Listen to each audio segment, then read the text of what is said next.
I can sleep anywhere. My parents were traveling entertainers, so I was trained at an early age to sleep on the road, curled up in the back seat of the car. Even that one time where I rolled onto the floorboards. My parents said the fall didn't wake me up, so they didn't either. Later, at shows, my mom would push 2 pub chairs together and she would set me inside and she would cover me with a jacket or maybe with the blanket she used to transport all of her DJ equipment, and I'd fall asleep soundly to the sounds of folk music, Dad on guitar, and later that evening during the show, 60s, 70s, and 80s dance hits, Mom on the turntable. Years later, I learned to sleep soundly in the backseat of an Oldsmobile, in a random driveway somewhere, still in my clothes, no blanket, no pillow, with my mom after my stepdad would kick us out, usually in the middle of a Pocono winter.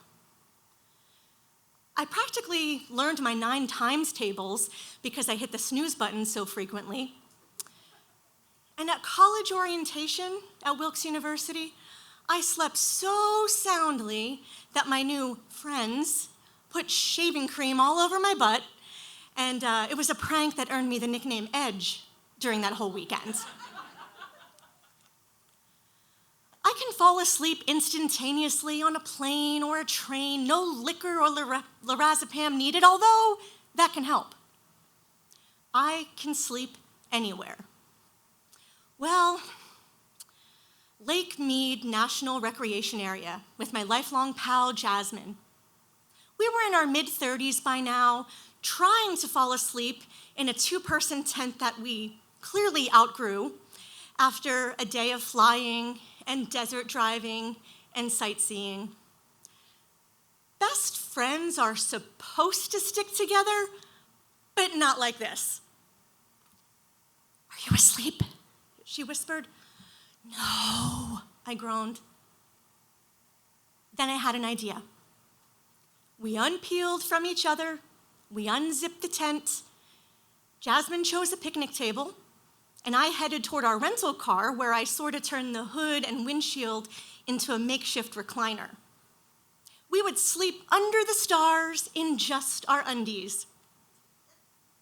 But no, we tossed, we turned. Then Jasmine had an idea.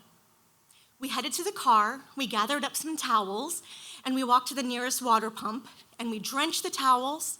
We walked back to our campsite, we returned to our alternative sleeping stations, and so the makeshift temperature-controlled covers that we made, they worked a little bit. They were a little bit of a respite for the agony of the desert air, but still, we tossed, we turned. "You asleep?" "Nope." So finally, after a little while, as night turned into day, I finally started to drift off into dreamland, probably because of the frustration and the sheer exhaustion of the travels. So finally drift off into dreamland, and suddenly, dubba, dubba, dubba, dubba, womp, womp, womp, womp, womp. Early morning sunrise helicopter tours of the Grand Canyon and Hoover Dam.